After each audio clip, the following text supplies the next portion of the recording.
Pendant près de 40 ans, il a bénéficié du soutien indéfectible de son épouse Bernadette. Jean-Pierre Adam, né à Dakar au Sénégal, arrive à Montargis, Loiret, à 15 ans. Il est adopté par une famille de Corquilleroy, puis joue à l'US Boys, Bellegarde et Montargis, avant de commencer sa vie professionnelle par Nîmes. Il participe au Grand Ami du club avec lequel il termine vice-champion de France en 1972. Il participe également à la Coupe de l'UEFA avec le club gardois, et est appelé à porter le maillot tricolore sous la direction de Georges Boulogne pour un match contre l'Afrique en 1972. Une publication partagée par l'équipe, Adam rejoint ensuite l'OGC Nice en 1973 et joue 126 matchs pour les Aiglons. Après un passage au PSG, 1977 à 1979, pour lequel il joue 41 matchs, il termine sa carrière à Mulhouse, puis à Chalon-sur-Saône. Sélectionne à 22 reprises en équipe de France entre 1972 et 1976. Jean-Pierre Adam a marqué l'histoire des Bleus avec la célèbre paire de défenseurs centraux qu'il formait avec Marius Trésor, surnommé le gardien. Le 17 mars 1982,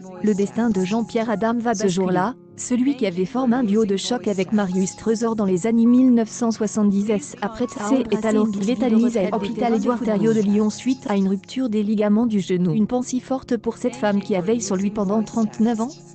Jean-Pierre Adam pic.tweet.com MDP 8LGCJ45 Kevin Joke Foxman, September 6, 2027.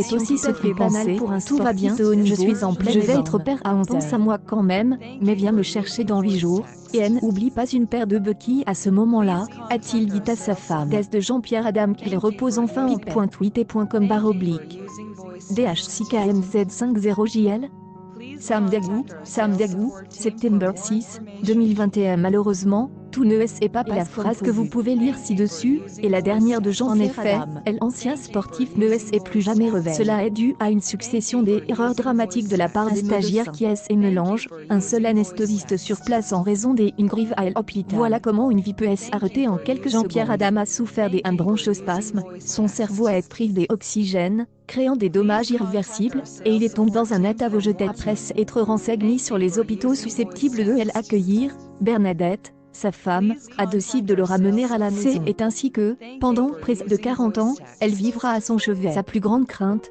devoir partir à temps, elle n'a pas envisagé un seul instant de se séparer. Bernadette a déclaré à plusieurs reprises dans les médias qu'elle était contre l'euthanasie. D'ailleurs, pour Jean-Pierre Adam, personne ne lui a posé la question. On ne a jamais posé la question pour Jean-Pierre, car il était dans le coma que depuis quelques semaines, mais j'y aurais dit non, certainement. On dit que tant qu'il y a de la vie, il y a de l'espoir.